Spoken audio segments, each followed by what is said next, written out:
Le invito a que por favor tenga la bondad de acompañarme por algunos minutos en una reflexión acerca de la palabra del Señor. En esta tarde, en esta noche ya, tendremos la lectura en el libro de Jueces, en el capítulo 2, y daré lectura solamente a un par de versículos, que es el versículo 8 al 10, y leo como está escrito en el nombre de Jesús. Dice así: Pero murió Josué, hijo de Nun, siervo de Jehová, siendo de 110 años, y lo sepultaron en su heredad en Timnat Sera, en el monte de Efraín, al norte del monte de Gaás. Y toda aquella generación también fue reunida a sus padres, y se levantó después de ellos otra generación que no conocía a Jehová ni la obra que él había hecho por Israel.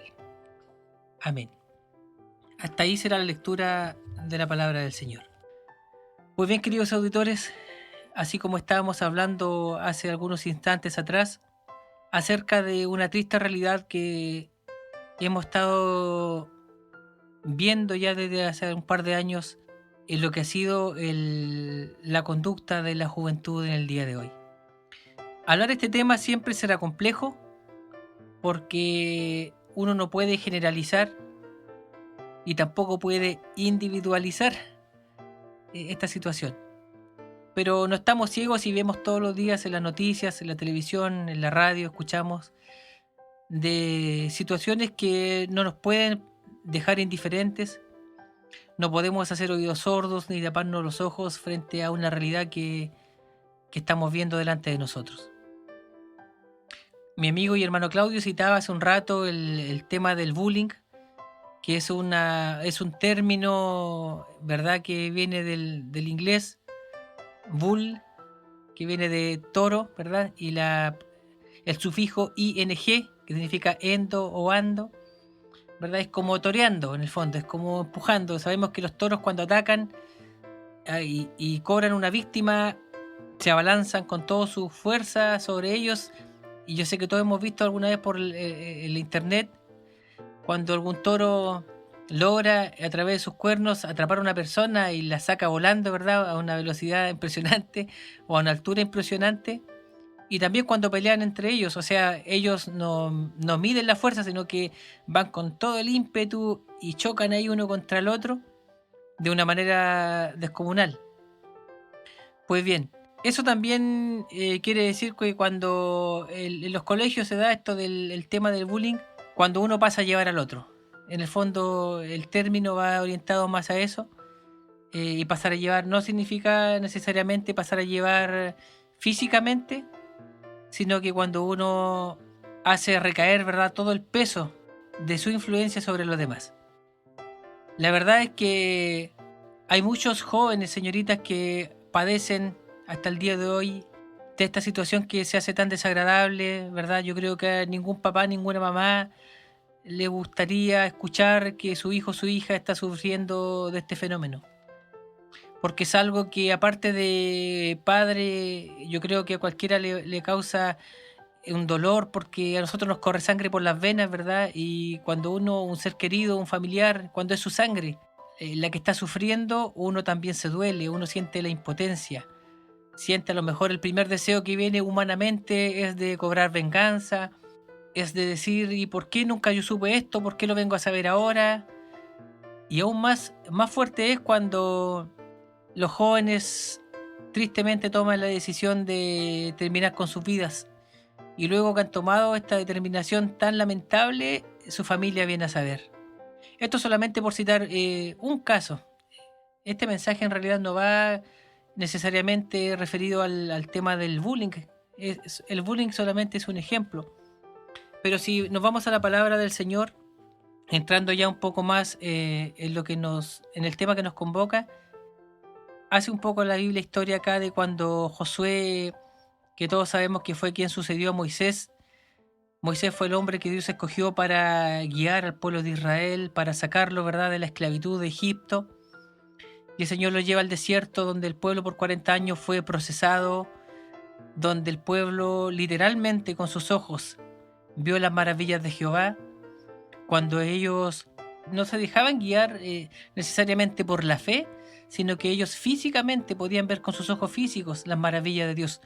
Por ejemplo, cuando Dios abre delante de ellos el mar rojo y ellos cruzan en seco, mientras que el ejército egipcio los seguía.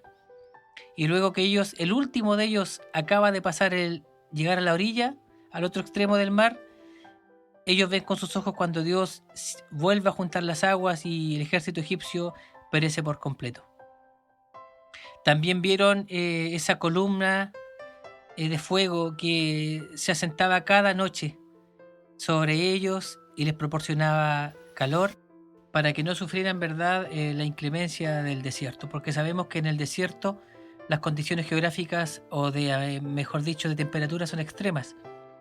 Durante el día no se soporta el calor y durante la noche el frío es espantoso. Y en ambas condiciones Dios mostró su fidelidad para con ellos, como ya decía recién, durante la noche esa columna de fuego y durante el día esa nube que también era una protección tremenda para que el sol no hiciera estragos con ellos. Esto solamente por citar un par de ejemplos, porque la Biblia, los libros de Éxodo, Levítico, Deuteronomio, etcétera, están llenos de ese tipo de ejemplos donde Dios manifestaba a ellos su poder de manera ocular y podían claramente ver la mano de Dios obrando a su favor. Bueno, para resumir un poco la historia, la Biblia dice luego que, ¿verdad?, Moisés deja ya de dirigir el pueblo por voluntad de Dios y Dios le ordena que nombre un sucesor, quien es Josué, hijo de Nun. Josué fue un hombre, al igual que Moisés, muy temeroso del Señor, y a él Dios lo utilizó para conquistar la tierra prometida, para luchar contra muchos reinados y en todo salir victorioso. Si es que no me equivoco, creo que fueron 31 reyes a los que Josué sometió también, ¿verdad? Porque Dios estaba con él. Donde quiera que iba, estaba la buena mano de Dios para con él. Y dice en un momento que Josué, poco tiempo antes de partir, él confronta al pueblo, ya que en su tránsito durante estos 40 años iban pasando a veces por en medio de naciones idólatras que tenían costumbres, que tenían apegos totalmente, diametralmente opuestos a lo que era la voluntad de Dios para el pueblo de Israel. Entonces, como sucede hasta en nuestros días, los israelitas veían las costumbres de los otros pueblos, veían que tenían otros dioses y les resultaba atractivo esto, lo que por supuesto era bastante detestable delante de la presencia del Señor. Y llega un momento que Josué los confronta y le dice: ya no puedes claudicar entre dos pensamientos, Israel. Es decir, vas a tener que decidirte. O sirves a los dioses que sirven las naciones que están a tu alrededor, o le sirves a Jehová. Y él les dice: hoy día ustedes tienen que escoger a quién van a servir. Y este versículo está escrito en la Biblia, que él le dice: escogeos hoy a quién sirváis. Pero yo y mi casa, dice, serviremos a Jehová. Es una expresión bastante fuerte. Hoy día a lo mejor cualquiera dice eso: no, yo y mi casa serviremos a Jehová, y por supuesto es una expresión bastante alentadora. Pero si nos contextualizamos en el tiempo de Josué, cuando él tenía todo el pueblo enfrente de él tuvo el valor y tuvo la convicción, porque él sabía a quién le estaba sirviendo. Sabía quién era Jehová. Por lo tanto, esa convicción lo movía a que él tomara decisiones tan trascendentales como decirle esta expresión al pueblo. Y dice que el pueblo, en este trozo de la Biblia que estamos leyendo, dice que el pueblo, durante el tiempo de Josué y el tiempo a los ancianos que sobrevivieron a Josué, decía que el pueblo se mantuvo relativamente apegado a lo que Dios quería para ellos. Pero luego que esta generación pasa, ¿verdad?, por esta tierra, luego que ellos son recogidos a sus padres, como dice la expresión bíblica, se levantó otra generación, la cual no conocía a Jehová, decía, ni las maravillas que Jehová había hecho con Israel. En consecuencia, esta generación fue una generación que se desvió totalmente del propósito de Jehová para con su pueblo. Alguien pensará: ¿y esto qué tiene que ver con lo que se está hablando en esta noche? Pues bien, a veces esta realidad se da en un nivel mucho más individual en las familias cristianas. Los abuelos sirven al Señor, crían a sus hijos de acuerdo a la palabra de Dios. Sus hijos ven con sus ojos también las maravillas del Señor, ven testimonios, saben lo que es el Evangelio, se involucran en la causa de Cristo, se involucran en la obra. Pero luego esos padres, esa segunda generación, llega el momento en que forman su propio hogar, forman una nueva familia y le dan una nueva identidad. Cada familia toma su propia identidad. Y sucede que esos hijos que cuando fueron hijos se sometieron a sus padres y sirvieron a Dios, a veces se da el caso que luego de que se han casado, que forman su hogar, se comienzan a relajar, por decirlo así, y luego la crianza que le dan a sus propios hijos ya viene a ser una crianza diferente. Dice, no, porque mi papá fueron exigentes conmigo, así que yo a mis hijos ahora les voy a dejar de hacer, de que ellos decidan lo que quieran hacer. Y por supuesto que el libre albedrío es algo dado por Dios. De hecho, Dios mismo nos da el libre albedrío. Pero también la palabra de Dios dice que instruye al niño en su camino, y aun cuando fuere viejo no se apartará de él. Y lamentablemente esta es la realidad que hoy día está viviendo, también hay que decirlo, la iglesia evangélica. Y si queremos particularizarlo, podemos decir la iglesia evangélica en Chile, que vemos que hombres de Dios, mujeres de Dios que fueron criados en el evangelio, luego que forman su propio hogar, son bastante flexibles en la crianza de los hijos. Antiguamente sabemos que el método de corrección era diferente al que se ve hoy día, y con esto no estoy incentivando a la violencia ni a nada que se le asemeje. Mi comentario en realidad no va enfocado a eso, sino a que a los padres, día a día, los padres están perdiendo autoridad sobre sus hijos. Comienza todo cuando son niños, se le comienza a celebrar, algunos celebran que se le salió que aprendió un garabato, una insolencia, y se celebran las maldades que comienzan a hacer en el colegio. Y cuando son niños todo parece gracioso, todo parece algo para reírse un poco, todo parece bueno para contarlo como una anécdota cuando hay alguna reunión familiar y decir, ustedes no saben lo que hizo mi hijo, lo que hizo mi hija en el colegio, y todos se ríen, ¿verdad? Y las carcajadas, etcétera. Pero luego los niños, cuando no son bien encaminados, eso que en algún momento fue una gracia, cuando ellos llegan a tener 15, 16 años, ya no es una gracia, sino que se transforma en un dolor de cabeza para los padres. Y esa es la tercera generación. Esa tercera generación que no se crió, ¿verdad?, a los pies de la palabra del Señor. Y este es un llamado de atención en esta noche para los padres. Usted, hermano, hermana, con todo cariño le queremos decir, usted que fue criado en el Evangelio, usted que ya formó su propio hogar, usted que sabe lo que es vivir la experiencia con Jesucristo, usted que sabe lo que es estar en una escuela dominical, lo que es estar escuchando la palabra del Señor. La pregunta es, ¿por qué hoy día usted permite que sus hijos hagan lo que se les antoja? Tristemente la Biblia dice que hubo un sacerdote que dejó que sus hijos hicieran lo que quisieran, y lamentablemente tuvo que pagarlo muy caro, porque esto encendió la ira de Jehová. Y en un mismo día, dice la Biblia, fallecieron sus dos hijos, porque él, como padre, no supo oponerse. No les estorbó, dice el Señor, no les estorbaste, y lo dejaste hacer lo que ellos quisieran. Honraste a tus hijos más que a mí. Y este llamado de atención es para que los padres no honren más a sus hijos que a Dios. Y una buena manera de honrar a Dios, estimado hermano, estimado oyente, una de las buenas maneras de honrar a Dios es dándole una buena crianza a sus hijos.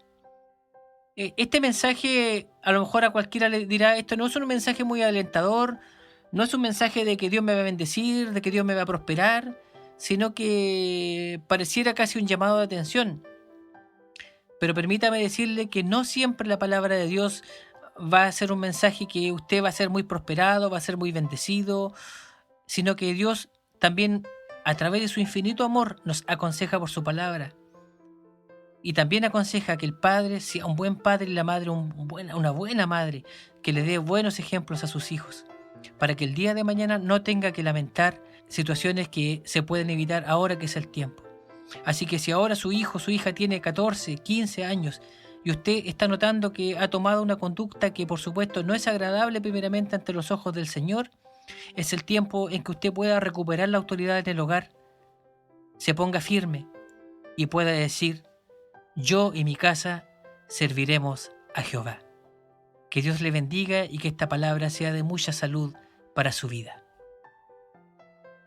Le invito a que por favor, donde usted se encuentre, me acompañe en esta oración.